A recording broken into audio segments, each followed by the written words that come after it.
What's up, YouTube? It's been a while, like I said, busy with family and everything, but I just want to make another video.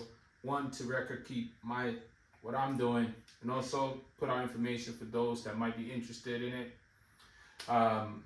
So for those handful of subscribers that I have who've been actually watching, they will notice that I no longer have my 2021 Subaru STI.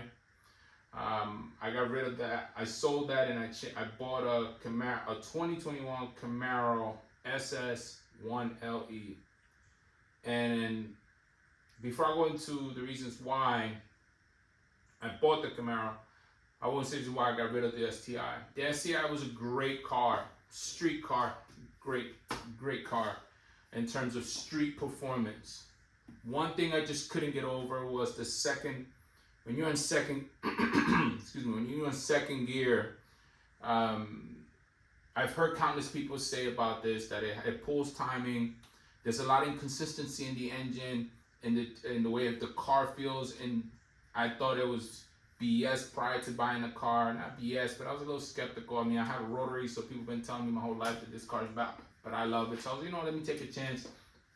So I got the STI, and on the street, bought it in 2021 and put about 7,000 miles on it, 2 years or so, and did everything. Kept the stock. The only thing I changed on it was the Cobb titanium exhaust and the suspension, which I get into a little bit.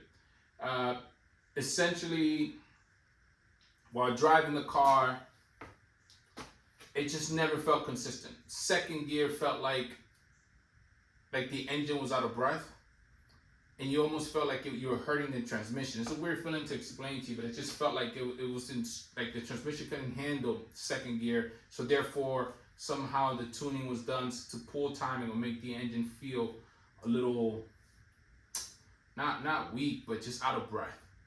Once you get into third gear, that disappears. So, but it gets hard to kind of get a feel and consistent feel for the car due to that. Also, I took the car on the road track and a road course here around here, and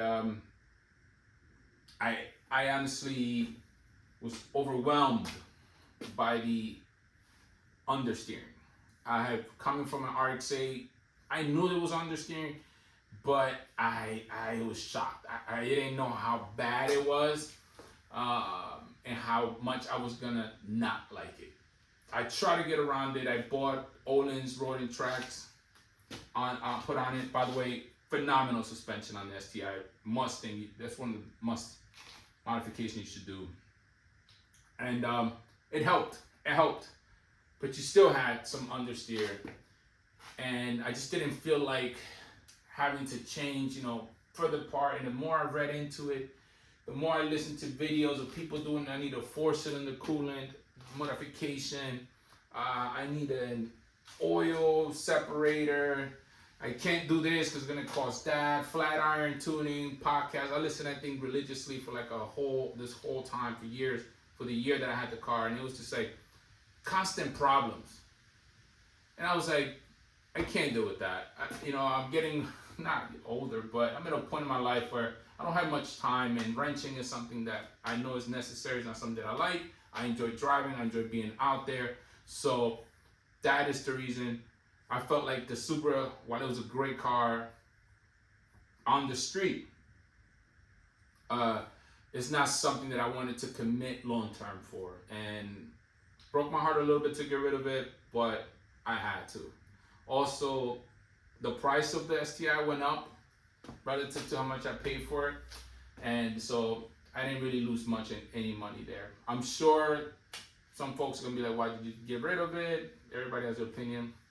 Listen, if you love an STI, I understand why you love it. I do applaud and admire the guys that track an STI, because now I know exactly what they're dealing with. Kudos to them, trying to push that 4-door sedan on the track and dealing with all those issues.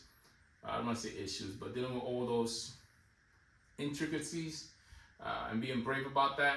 I got a rotary, so I'm not afraid of that, but I just figured like that was behind me. I didn't try to get into that. But so, and then also the turbo. I realized quickly while turbos are great, I am a naturally aspirated guy. I enjoy the instant response. I enjoy the linearity of it. I think it's just for me, personal preference, and the turbo just wasn't for me. That sudden kick, you kick around like 3,000 RPM, so people like that. I don't like that. It felt a little inconsistent for me when I was driving it and the track. All in all, I think the STI is a great car. If you have one, good for you. Enjoy it. My only thing, after having the car for 2 years, I would just stay within its limits. Stay within its limits and you'll be fine. If that's all you want from the STIs, a great street performing car, you're gonna be just fine. But once you start pushing that car in the track and trying to get more out of it, that's when you have to do the modifications. And I don't need to tell you how sensitive they are to modifications. So yeah, you know, you do the math there, and I'll let you, you know, handle that. Again, this is coming from a rotary guy. Again, I understand nobody's in a position to. I come from a position where people tell you your car and engine's gonna blow up, right? And it doesn't. So I understand. I'm just saying. I'm not saying that the Super STI was gonna blow up. I mean, it's just it was a mountain I didn't want to climb. Right? I already had climbed one mountain, my rotary, and conquer that mountain. I just felt like I didn't want to do that again. Right? I think it's a great car, but the reward to effort for me was not there. So that's my take on the STI. And also I will add, and I hate to do this, because I was fully committed to the STI. I even bought all the JDM S209 component suspension parts because, you know, I'm more of a chassis driving dynamic kind of guy, so I bought all of that. That's how committed I was. And I kept going with it, and then Savage Geese did a comparison between a Hyundai Elantra N, the Type R, I think it was, the GR Corolla, and the Subaru STI S209. Now, this was a big deal for me because the S209 is supposed to be the cream of the crop, hand built in Japan. I think it was like a limited amount. So this was supposed to be the cream of the crop for that car. And I kid you not, the car was completely stock, and I feel very, very bad for the individual who let Savage Geese take the car in the track, because they were doing a track comparison. You could look it up. I'm not making this up. Look it up. Savage Geese comparison between the cars that I just mentioned, and the STI blew up on the car, on the track. That for me was like, okay, I have to get rid of this car. Not I don't like saying get rid of it because it just imply. I want to move on from this car because I felt if that car blew up on the track under professional hands, an S209, because it was a professional race car driver driving it, under the watchful eye of Savage Geese, of Jack and this other guy, I was like, okay, if they can't keep an STI from blowing up, I can't. I probably can't do this. So again, not to say that all STIs blow up, because that is not true. Every car is behaves depending on how you treat it, how you maintain it. So I'm not bashing Subarus. I love Subarus. I had an Outback that took me out to the Rockies and saved me from a storm up there. On a trip, that's one of the story, and I enjoy that STI in the street, man, except for when I was out in second gear.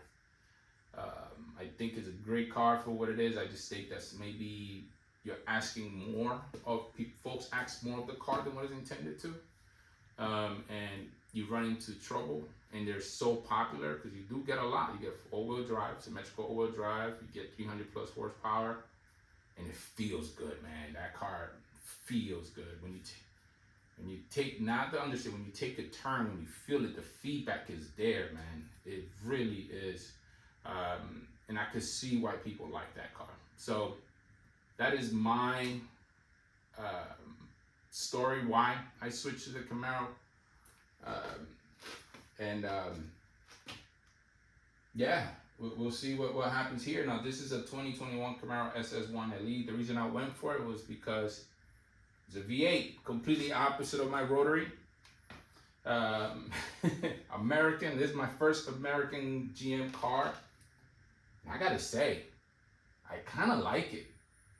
The instant power, 455 horses, I think 455 foot-pounds of torque. Look at the size of these tires, man. Look at this. Everything, it has vented. Even the manual comes with the track, like a high-performance track manual that tells you exactly what to do when you prepare the car for the track. Gives the alignments, everything. It's incredible. Yes, you know, it's big. Yeah, it's big. It does feel bulky. Feel like you're driving a fist on the road. The visibility is bad, I guess, but I'm coming from a little RX-8, and the windshield is a little smaller, but it doesn't bother me. It kind of gives me that little cockpit feel. I don't care, and I don't drive it every day. So I plan on tracking this and this. My RX-8 is becoming more of a street fun car. It's like a grown-up Miata for me. Parts are getting harder and harder to find, so she's reaching a point. You know, she's like, what, 20 years or so? She's gonna be 20 next year. So this is becoming more of like a track car. And I must say, man, that transmission, that power in first gear, second gear, third gear, doesn't care. Put it in, it's smooth. The feedback, you take turns in this car, I've taken turns with this car, that I'm shocked that it can do that. That it can take the turns the way it does. It's actually pretty impressive. So planted. I don't know what to say. Again, I bought it a couple months ago. I'm still getting the hang of it. I bought tires for it. Because the previous owner had the OEM Goodyear F1 Supercar 3s on it. And he or she ran them for 12,000 miles, and they're basically gone. These are not daily driving tires. These are track cars. These are basically track tires that you can use on the street, but these are, I mean, the threat on these things, and I'll do a separate video on this. This is minimal. But yeah, this is the new toy. We'll see how it goes. First time doing American car, American muscle. I wouldn't even consider this a muscle car. This is like a sports car. I'm super happy with it. I didn't think I was gonna like it as much as I do. I enjoy driving it. I love the way it sounds. It's a whole different experience to this. Doesn't replicate it. This is like a, I don't know. This is like a scalpel, right? I think the surgeons use to cut up. I think that's what it's called, precision. And this is a bigger one, basically, because it feels just as precise, but just bigger, faster. I mean, I come from a low horsepower car, and I went to the STI. That felt fast. But this, to me, coming from that to the STI to this, just feels like a whole different animal. I mean, you hit fourth gear, fifth gear, you hit the gas and it goes. And when you're doing like 90, 95 or so, it doesn't feel like you're doing 90, 95. In the RX-8, you feel it, I felt it. STI, I felt it. In this car, you feel like you're doing like 45, 50 miles an hour and you're doing like 90, 95. It's insane. Looking forward to it. I still haven't decided which one I'm going to take to Watkins in October. But yeah, that's it for those interested. And I'll do a separate video on the tire because you know me, I like to keep logs of everything. So we'll see how that goes. All right. Let me know what you think in the comments.